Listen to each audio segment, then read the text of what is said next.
aqui, a nossa juventude atualmente, ela tem uma contribuição muito grande, né? Tanto na cultura como politicamente. Agora, o que a gente precisa no Brasil, e a gente está caminhando, eu acho que a gente está conquistando bastante, é você começar a conscientizar os brancos, né? E você tem hoje brancos conscientes de que, por exemplo, eles são privilegiados, que a sociedade brasileira ela foi estruturada, ela foi pensada, ela funciona para ajudá-los, para privilegiá-los. E se você tem uma minoria na USP, a USP, por exemplo, onde eu me formei, o professor Guilherme foi meu professor lá, eles demoraram para aceitar cotas. Eu tenho a minha certeza que a USP aceitou cotas agora, porque começou a sofrer pressões no exterior. Porque os próprios intelectuais brancos acreditam na supremacia branca. Tem intelectuais brancos que está aí, que antes dizia que era a favor da questão negra, que estava a nosso favor, que era muito lindo você defender a cultura negra, dizer que o negro tinha contribuições, mas quando nós começamos a dizer que nós queríamos a participação maior na sociedade, eles mostraram quem eles eram de fato. Foram contra toda e qualquer política de ação afirmativa. E hoje a população jovem, eu vou dar um exemplo aqui que aconteceu com a minha ex-orientadora. Ela falou um monte de coisa lá da Beyoncé, mas ela pensou que ela estava falando com a Beyoncé. E ela estava falando com a juventude negra que curte a Beyoncé. E ela foi massacrada. Eu não entrei na discussão porque eu achei que, hoje em dia, essa juventude ela está cada vez mais se apoderando e entendendo que ela pode fazer mais. Mas agora, tem uma coisa fundamental, o que a professora Ana Célia fala. Né? Esse sistema branco de poder, ele tem a polícia. E a polícia massacra a população negra. E isso a gente tem que parar. Hoje nós temos nos Estados Unidos, lá no NBA, o pessoal do beisebol, tudo parando contra o racismo da polícia. E o presidente que está tentando a reeleição está apoiando o racismo. Né? E aí eu sempre digo, nós temos, a eleição dos Estados Unidos vai refletir aqui, porque hoje no Brasil nós temos o racismo no poder. O Brasil tem um governo racista. E a população negra paga por isso, e a juventude negra é a maior vítima disso. Mas, apesar de tudo, eu ainda sou confiante. Eu gostaria de falar um pouquinho a respeito, rapidamente, sobre isso. Sim, professora. Nós temos que nos reportar a Peles Negras, Máscaras Brancas. Nós tivemos essa fantástica, baseada na obra de Frantz Fanon. É importante nós percebermos o imaginário dos policiais sobre a população negra, e eles são negros. A representação que eles têm do negro, que é colocada na cabeça deles cotidianamente. Eles acreditam que estão fazendo um favor ao Estado, à nação e ao povo, eliminando pessoas que são representadas para eles como incapazes, maus, não produtivos, que não devem fazer parte da sociedade. Eles estão indo para a cabeça da maioria, e há exceções, uma boa ação. Essa questão da representação está ligada à educação. Ou nós desconstruímos esse imaginário, essa representação que colocam de nós em todos os ambientes, em todos os aspectos, e a escola é o principal aparelho de reprodução dessa representação, ou vai ser muito difícil. Nós internalizamos uma imagem negativa de nós próprios. O que é a autorrejeição? O que é rejeição ao outro? Maior rejeição do que a polícia matando seu próprio povo sendo negro? A polícia é chamada do Estado. O Estado está aí fazendo essa imagem. O movimento negro até hoje não atentou devidamente para essa questão dessa representação. A gente aprende a odiar a gente próprio. Nós não gostamos, em grande parte de nós, apesar de tudo que nós fazemos, nós sentimos isso. É um prazer muito grande estar te vendo, viu, Batistinha? Meu querido companheiro. E obrigada pelo Walter, por ele que fez o convite. A gente tem aqui mais 2 comentários, um dele boa noite. Marília foi pioneira na invenção dos congressos de intelectuais negros e negras. Muito bom. Gostaria que comentasse a importância do NUP Unesp Marília em particular. Abraços. Só rapidamente dizendo que nós fizemos um evento pioneiro lá em Marília em 1989. Estavam presentes lá. Quem está aqui que estava lá? Rosângela, Batista, Walter, eu, professor Kabengele Munanga. Então, foi um evento histórico, contou também com a presença do professor Milton Santos, o professor Joel Rufino esteve presente também no evento. Então, foi um evento muito importante e significativo, e da qual temos muita honra, né, de ter junto com o professor Edemir, professor Henrique Cunha, professora Lucila Bandeira, e vários, Débora, Roseli, professor Olímpio Santana, né, eram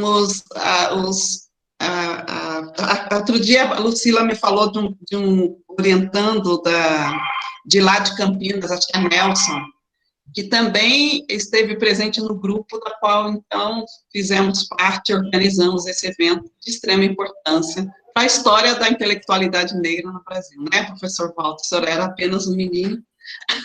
Então, eu não tinha idade para estar lá, não estou me lembrando disso. Valéria, o professor Carlos Benedito, Carlão do Maranhão, também esteve lá. Carlos Benedito esteve e Álvaro também. Isso, e ele já comentou aqui no chat que está super feliz com a produção do vídeo. Sim. E eu sei que você fez... Dagoberto também, Dagoberto também. Fala. Que você respondeu há pouco sobre Marília, mas eu queria apontar que nós já estamos com pouco tempo e tem ainda questões para o professor Cabé. Então, porque não podemos atrasar com o evento. Sim, Rosângela, eu já ia fazer a leitura da questão. Obrigada.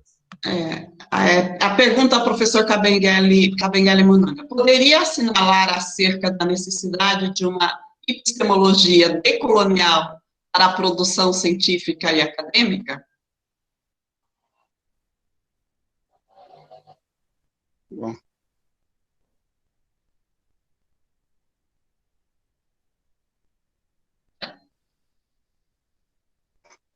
Bom, eu acho que... estão me escutando? Estamos. Eu acho que eu gostaria de escutar mais e aprender com essas novos intelectuais jovens, novas narrativas, me reciclar do que me posicionar. É por isso que estou escutando e calado, contente, de ver que nós progredimos coletivamente, em termos de reflexão sobre a questão do negro. Essas questões que estão surgindo hoje como decolonial, para vocês da nova geração, é novidade, porque são conceitos novos. Mas os intelectuais negros, partindo da obra de Cheikh Anta Diop, sempre tentaram destruir o pensamento colonial e colonizantes para construir um pensamento africano, para mostrar que a África é o berço da humanidade e a África teve história, criou grandes civilizações, que a África não é uma construção da Europa. O papel da Europa era realmente destruir a África, desde que a Europa entrou em contato com a África, a partir do tráfico negreiro, escravidão, até agora a África, mesmo depois da independência, está ainda sofrendo de forma de colonização mais sofisticada. Colonização que passa até para o nosso pensamento, nossos epistemas. Tem que decolonizar isso. Então, muitos jovens estão trabalhando com esses conceitos de colonial, que para nós, pessoas da minha geração, não é novidade. Mas vocês estão se conscientizando, trabalhando nisso, vocês têm que decolonizar mesmo o pensamento. Estava vendo, por exemplo, se você pegar quando nós criamos a BPN, a Associação dos Pesquisadores Negros, os brancos criticaram, disseram que era um racismo ao contrário, não precisava criar uma associação de pesquisador negro, já tem outras associações que existem, mas qual era a nossa posição nessas outras associações? De subalterno. E a gente precisava criar um espaço, outro espaço, novo espaço, onde nós criamos novas narrativas a partir da nossa experiência de vidas, como diz Conceição Evaristo, a partir de escrevivências, para poder reconstruir nossas histórias, mostrar que estamos lá, existimos, e que inclusive, a pergunta que foi feita ao Walter, que respondeu, sobre a questão da virtude, nossa virtude é que a gente estamos combatendo essas violências contra a gente sem violência, sem revanchismos, num clima de paz, recorrendo para a lei, às vezes, a gente vai ficar aqui atirando, matando a calada de noite, como eles fazem com a gente, como estão fazendo com as regiões de matriz africana. Então, esse pensamento decolonial justamente é para cair desse modelo de pensamento e de reflexão cartesianas, que nada tem a ver com nossas visões do mundo, que nada tem a ver com nossas realidades, que a gente hoje temos intelectuais que pensam nossas vidas, que falam de nossas histórias, não precisamos simplesmente, para falar de nós, recorrer às referências ocidentais, como falou fulano, e quando você faz fulano, você não se lembra. Tem coisas que a Abdias já escreveu, que a Leila já escreveu, tantas pessoas escreveram, mas as pessoas não servem de referências intelectuais. Pega tudo, a literatura dos nossos colegas intelectuais brancos. Quantos intelectuais negros são citados em suas obras? Mas não citamos todos. Quer dizer, nós trabalhamos sem revanchismo, sem vingança. Isso é uma de nossas virtudes. Então, esse pensamento decolonial é importante. Tem que descolonizar a sociedade. Os países africanos são países independentes, mas a colonialidade ainda permeia através do nosso pensamento. Então, tem que decolonizar isso, e tanto na diáspora como no continente africano. Então, eu acho que é um processo importante em termos de pensamento. Para vocês são novidades, mas para mim não são novidades. Obrigado. Obrigada, professor. Nós temos que ir caminhando para a finalização da nossa live, né? Eu queria dizer, inclusive, que quem fez a pergunta para nós foi o presidente eleito da BPN, e agradeço muito, Kleber, pela pergunta que você fez. A gente ainda tem mais uma pergunta aqui, que qual seria a importância da organização de um Congresso Nacional de Negro para a atual conjuntura? Quem fez foi Bob Rosseiro, e a gente podia caminhar já para as nossas, para finalizar, né, passar para as palavras finais, e aí aproveitamos e respondemos também essa questão, pode ser? Diga, Silvério. Acho que ele caiu. Um pouquinho depois do professor Kabengele Munanga, ainda na mesma questão. Vou tentar ser muito rápido. Eu concordo plenamente com ele e acho que tem um problema que a gente não... Como opera o racismo, né, institucional pela política de tradução. Então, um dos grandes problemas que nós não são traduzidos é a dificuldade num país onde o livro também é muito caro, né? Então, tem um problema do valor do preço do livro, né? Agora, há um esforço muito grande de fazer chegar esse material, né? Os materiais, em especial em relação aos intelectuais africanos no Brasil. Sendo que o professor Kabengele e a professora Petronila, inclusive, são pessoas que atuam muito nessa perspectiva.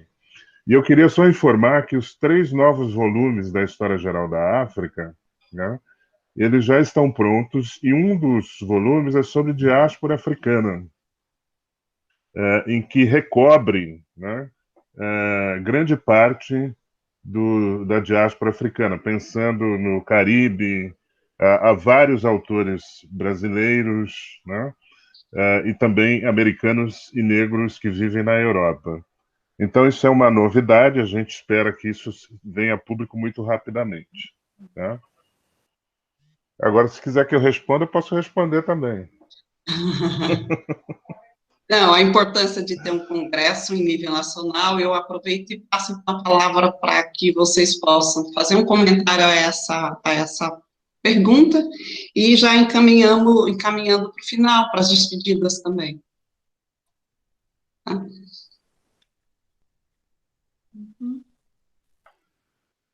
Eu não sei qual é o sentido que a Daniela está colocando, né?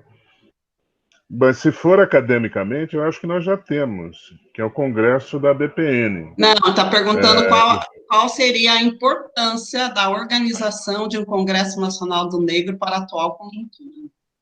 Não é ela que está colocando, ela só está transmitindo do YouTube para cá. É isso. Ah, tá. Então, eu acho que a gente tem o Congresso da BPN e o Congresso, do ponto de vista acadêmico, que reúne colegas do Brasil inteiro e estudantes do Brasil inteiro. Então, eu acho que os temas, a BPN, ela tem sido muito precisa na escolha dos temas, né, em relação à conjuntura. Então, eu acho que, deste ponto de vista, eu acho que a gente tem, né? E até onde eu sei, está programado o Congresso, né? Agora, se for de um outro ponto de vista, eu não saberia responder, né? Agora, é óbvio que é importante um congresso nesse momento em que se tenta destruir, né, o sistema federal de ensino. As universidades estaduais, né, estão constrangidas pela diminuição do ICMS. Né? E eu diria que com governos que tentam mostrar para a população a ineficácia da universidade. Então, eu acho que nós estamos correndo um grande risco, né? E na minha leitura isso tem a ver com a ampliação de jovens negros e negras dentro da universidade. Então, acho que a gente precisa discutir essas questões, né? Porque eu gostaria muito de ver ampliado o número de vagas nas universidades e não diminuindo, né? E eu acho que essa é uma relação causal entre violência, né, contra a juventude negra e presença dentro da universidade. Então, eu acho que quem está querendo desmontar a universidade tem a intenção, né, de ampliar o genocídio da juventude negra. Então, eu acho que isso é muito importante ser discutido em todos os níveis da sociedade brasileira. Ok, obrigada. Professora Ana Célia queria fazer uso da palavra, né? Nós estamos nas considerações finais. Sim. Eu volto a agradecer ao professor Walter, que ele me fez o convite oficial, a você, Maria Valéria. Um prazer muito grande ver minha querida professora Petrô, meu professor Kabengele Munanga. Nós somos da mesma década, da mesma idade, e vamos festejar este ano. Assim que acabar a pandemia, Batista, um grande prazer em revê-los. E parabenizar todas e todos por esse evento tão significativo que foi esse documentário, a apresentação dele e esse debate. Em relação à pergunta do companheiro, nós tivemos aqui há muitos anos atrás, no Nordeste, o Encontro de Negros de Norte e Nordeste, onde não eram por entidades que nos reuniam, eram pessoas. E esse encontro gerou coisas importantíssimas. Ele aconteceu também no Sul e Sudeste, no Sudeste, pelo menos, eles fizeram alguns. Eu acredito que, como o Walter Silvério diz, o CBPM já nos representa enquanto encontro nacional. Mas seria muito interessante nós pensarmos no encontro de negros do Norte, Nordeste, Centro-Oeste, Sul e Sudeste. Pessoas que tivessem algo a colocar, algo a acrescentar nessa nossa luta por dias melhores. Eu estou muito honrada e agradecida por estar aqui, e em nome da ancestralidade eu digo axé. Obrigada. Petronília, por favor.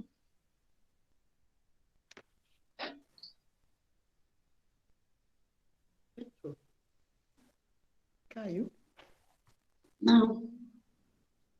Está fechado o microfone, professor.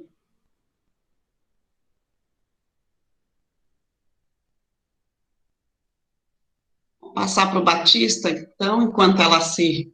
Batista, por favor. Eu queria dizer que, na verdade, nós negros no Brasil, a gente tem contribuições fantásticas, mas existe uma política que procura ignorar praticamente todas as nossas participações.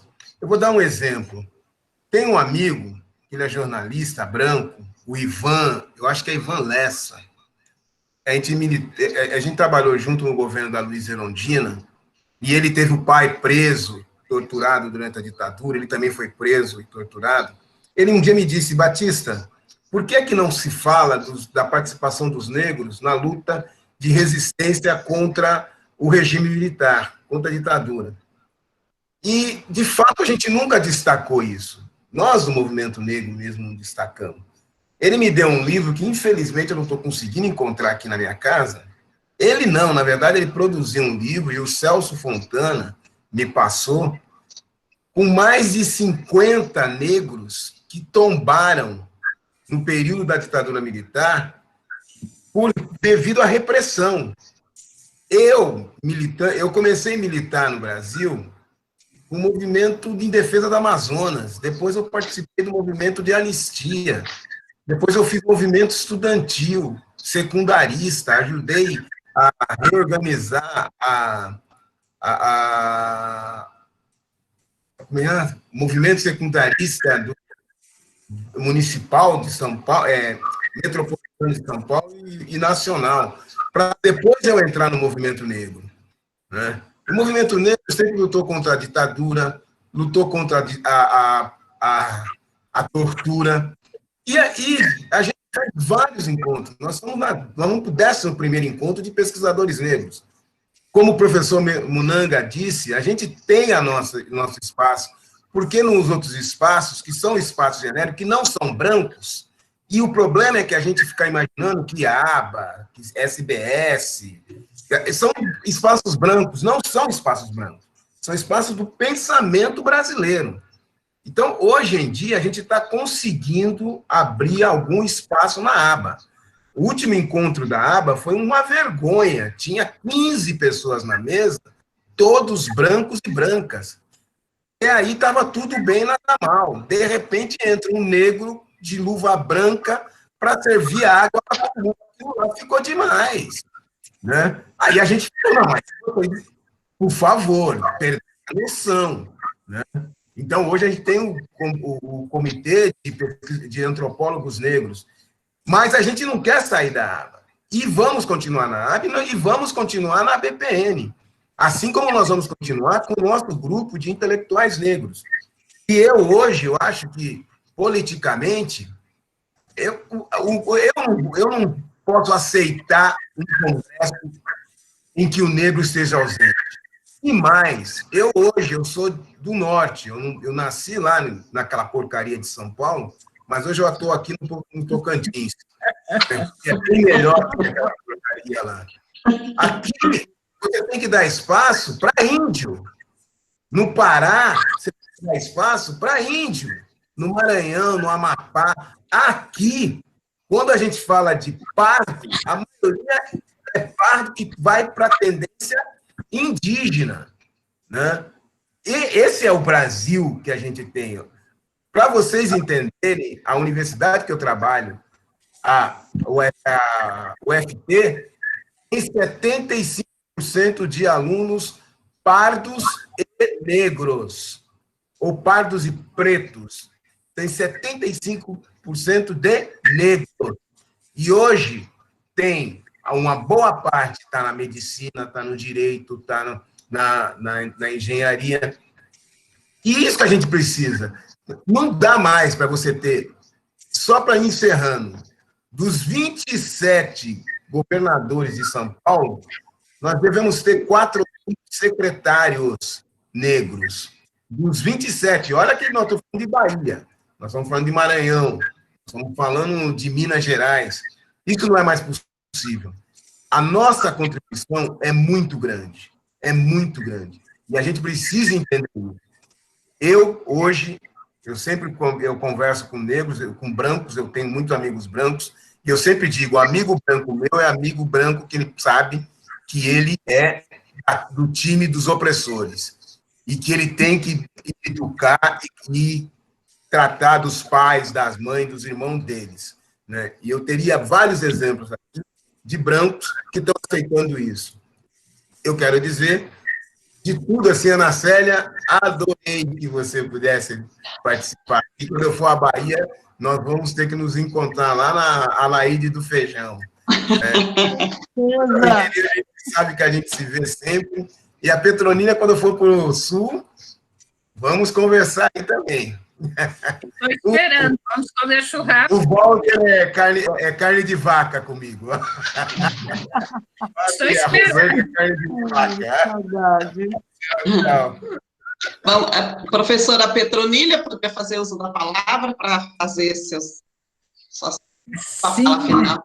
Sim, quero começar agradecendo aos que tiveram a ideia, a iniciativa e fizeram todos os esforços para que esse grupo tenha chegado aonde nós chegamos, né? Então, parabéns a essas pessoas, e a nossa meta agora, né? Para onde vamos? Sabemos o que podemos, sabemos o que produzimos e por que produzimos. Temos um projeto de sociedade brasileira que está evidente nas nossas produções e que está evidente, e que esteve e continua estando evidente nesse grupo que se tem reunido, e sei de outras pessoas que estão também querendo ingressar em nossas fileiras. Então, concluo dizendo da minha emoção, da alegria e da oportunidade de poder participar com vocês, e que a gente continue construindo, né? Cada um no seu lado e todo mundo junto, para fazer do Brasil uma nação realmente democrática e fazer o Brasil assumir-se que é uma nação negra, querendo ou não, somos a maioria. Sim, muito obrigada. Professor Cabê, por favor. Bom, eu acho que a luta continua, a gente vai continuar a quilombar-se, e o mais importante é a consciência. Estamos nessa luta, as pessoas mais velhas que iniciaram o movimento negro, desde Zumbi do Mar, estão deixando para as novas gerações. as consciências estão surgindo, nova narrativa, com muita força, tanto entre homens como mulheres negras, e isso é a nossa esperança. É a consciência de luta e a luta que é mais importante. Nós não sabemos quando nós vamos sair desse túnel, mas o mais importante é que temos consciência, estamos deixando para futuras gerações, e estamos lutando para nos abrir totalmente dessa violência do mundo branco, do capitalismo, e de toda a supremacia branca, ainda racista, que se acha que nós constituímos uma humanidade inferior. Então, a nossa luta continua. Obrigado. Muito obrigada. Rosângela quer fazer uso da palavra, senão vou passar o Walter para fazer os encerramentos. Agradecer novamente a ancestralidade, agradecer a todas as professoras e aos professores que concordaram em nos dar a entrevista, dizer que foi um trabalho longo, exaustivo, mas também prazeroso. Foram muitas as reuniões para definirmos, né, o trabalho, e nesse processo também muitas risadas, né, nós ríamos muito, e se tornou muito legal poder aprender com todo mundo. Espero que a gente consiga dar continuidade e ouvindo novas pessoas, jovens, os mais velhos, enfim, quem estiver disposto a participar. Um grande abraço. Obrigada. Eu quero, antes de passar a palavra para a Walter fazer o encerramento, dizer da alegria de ter podido, de ter tido acesso também a algumas falas extremamente importantes aqui expressa pelo Carlos Benedito, Álvaro, a Luísa, a Ellen, a Elza e o Dagoberto, que fizeram elogios ao desenvolvimento do nosso trabalho, ao orgulho de fazer parte também do nosso coletivo, e eu quero, a partir dessas desses agradecimentos, externar também meu agradecimento a todos os membros do Coletivo Negro. As 57 pessoas que compõem o coletivo, elas são extremamente importantes e a gente não teria conseguido desenvolver o trabalho se não contássemos com a contribuição de cada um. Cada um contribui com aquilo que tem de melhor, essas pessoas puderam nos dar aquilo que elas tinham de melhor, que era a capacidade, inclusive, de poder intervir, propor, reorganizar e fazer desse nosso trabalho um aquilombar-se. Então, quero agradecer muito, passo a palavra, então, ao professor Walter, para que possa fazer o encerramento da nossa atividade. Muito obrigada. Eu acho que a Valéria pediu para eu terminar, porque ela me considera do grupo jovem. Então, sim. eu quero primeiro, né, dizer da minha honra de poder estar participando desse coletivo. Eu estou com uma camisa... É verdade. Que a gente pensou, e essa arte é uma arte da filha do Carlão, do Carlos Benedito. Vitória. Né, da Vitória. Há uma outra arte e que eu realmente sinto que, a partir do momento que eu comecei a participar desse coletivo, né, a minha energia triplicou. Né? Então, eu acho que a gente tem que dar boas-vindas para quem queira vir para o coletivo, né? E eu acho que a gente deve imediatamente pensar nos novos projetos já a partir de amanhã, segunda-feira. Discutir os novos projetos. Viu, Rosângela? Petronilha, professor Kabengele Munanga. É uma honra que vocês continuem conosco, né? Porque, professora Ana Célia, porque eu acho que é super importante dizer que, pelo menos no meu caso, vocês foram plenamente a minha inspiração para acreditar que é possível, né, através da educação, através da formação, a gente conhecer a si mesmo, conhecer a nossa comunidade, conhecer o nosso povo, né? E caminhar na direção de mudar o Brasil e o mundo. Então, eu quero agradecer e espero que vocês continuem conosco, né? Iluminando os nossos caminhos. Obrigado. E boa noite a todos.